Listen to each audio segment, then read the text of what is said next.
Olá, faremos um pequeno passeio pela região de Paranapiacaba utilizando o Google Street View e o Google Earth, tentando abordar alguns temas, mostrar um pouquinho do que a gente vai estudar no estudo do meio, na verdade. Vamos lá.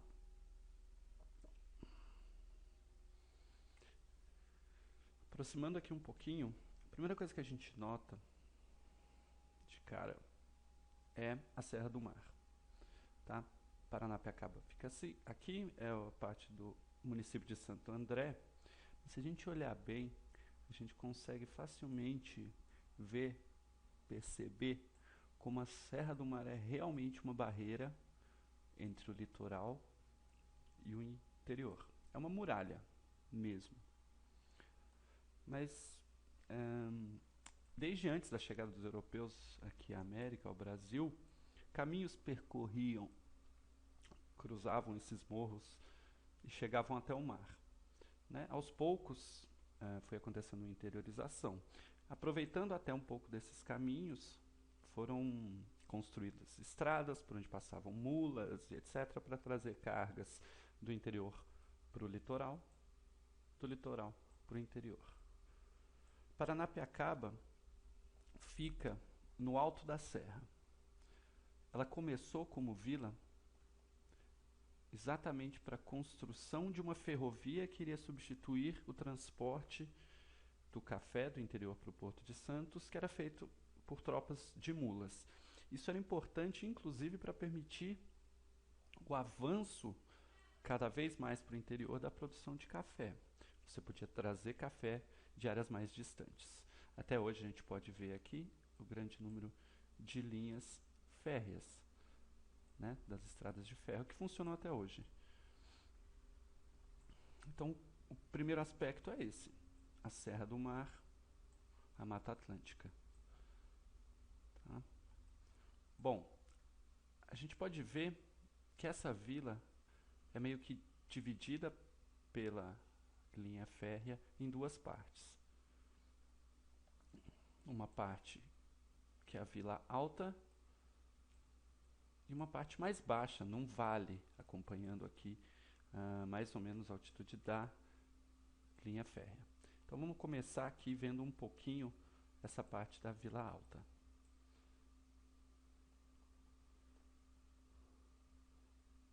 O que temos aqui, por exemplo, é a Igreja Matriz. Ela é do final do século XIX, que ela foi fundada. Então aí você já tinha uma ocupação relativamente grande da cidade, tá? Não só pelos trabalhadores da ferrovia, mas por pessoas que se reuniam aí, inclusive para fazer comércio, ou para ex-trabalhadores da ferrovia. Inicialmente era apenas uma vilazinha, algumas casas mal ordenadas que se colocaram ao lado da ferrovia. No começo, em 1850, 1860, você não tinha realmente uma organização do espaço, da fixação desses trabalhadores. Eram moradias improvisadas, próximas à linha, para fazer todo o trabalho de construção dessa linha. Tá? Com o tempo, essa outra vila na parte alta, que não era de propriedade da empresa, da São Paulo Railway, que com capital inglês construiu a ferrovia, pessoas foram se fixando aqui. A gente pode dar uma olhada, essa é a Igreja Matriz, na entrada de Paranapiacaba, que é a rodovia que chega até Paranapiacaba. Uma coisa interessante de se ver aqui, de pensar. Primeiro, lembrar que quando a gente estiver andando um pouco, mesmo na parte baixa, a matriz ainda é visível de boa parte da cidade. Isso é uma característica, na verdade, de você construir igrejas com lugar de destaque, onde na verdade, de vários lugares do povoamento você pode observar a igreja. Isso dá um destaque ao papel dela na sociedade. Sim, ali embaixo a linha do trem. Vamos descer aqui um pouco essa rua. Né, dá para ver que são ruas, até pelo relevo, você não tem ruas retas, o tipo das casas, a gente pode ver simples, coloridas, né, várias coisas diferentes. Não existe um padrão de construção. Sim?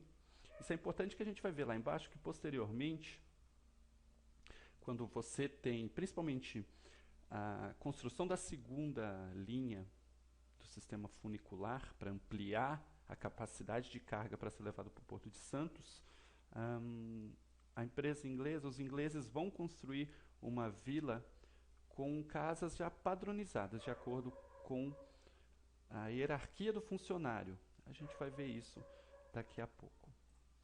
Sim, foi essa rua aqui que a gente desceu. A gente chega aqui nessa passarela que atravessa as linhas do trem. Tá? A gente pode dar uma olhadinha aqui por dentro e ver alguns aspectos, como se a gente estivesse lá.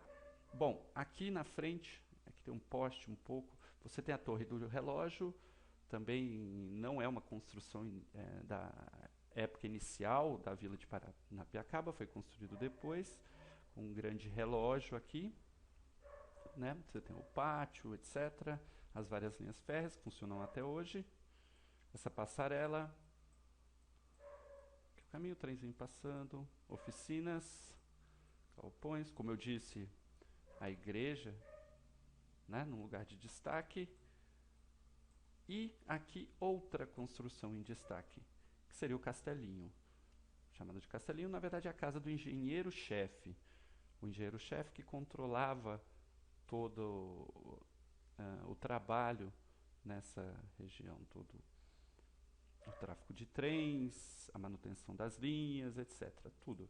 Ele era o chefe daqui. Por isso, sua casa também se localizava aqui, não é à toa.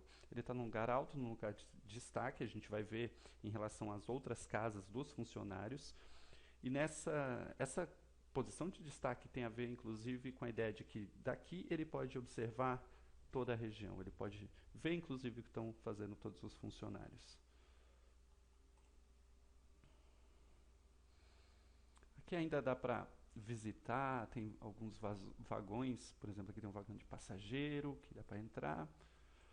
A Vila de Paranapiacaba está recebendo bastante investimento, na verdade, do governo para se tornar um polo turístico, né? Então você tem restaurantes, cafés, etc., sendo incentivados. Esse aqui seria o castelinho, como a gente viu, numa posição de destaque. Aqui hoje é um museu, dá para entrar e ver um pouquinho de algumas. Na verdade, o número de peças de época é pequeno, mas tem pinturas ainda, dá para perceber um pouco como viviam as pessoas naquela época. O engenheiro e sua família que moravam aqui. Né? Continuando aqui, o que a gente pode ver mais nessa área de construção realmente mais regular são as moradias, né, dos trabalhadores da ferrovia. Né? A gente pode ver que tem um padrão, né, mesmo de cor, por exemplo, as outras casas eram coloridas, essas não. Você tem um padrão de construção de acordo com a hierarquia da pessoa na empresa, ou se ela era casada ou não, e assim por diante. A gente, lá em Paranapiacaba, existem várias maquetes, inclusive, que explicam bem como eram construídas essas casas, no estilo inglês, até por conta do próprio clima, para manter a umidade longe. Acho que a maioria é de pinheiro, feito de pinheiro de riga, coisa assim, as telhas também. De acordo com o seu posto, você tinha uma casa maior e assim por diante, mas a gente percebe bem o padrão.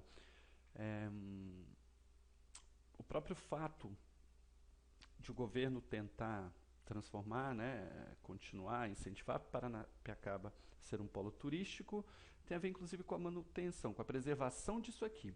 Significa que muitos, inclusive da cidade, se a gente for pensar dos serviços públicos, etc., elas se localizam em casas antigas, assim, nessas construções antigas de estilo inglês. Ali a Torre do Relógio,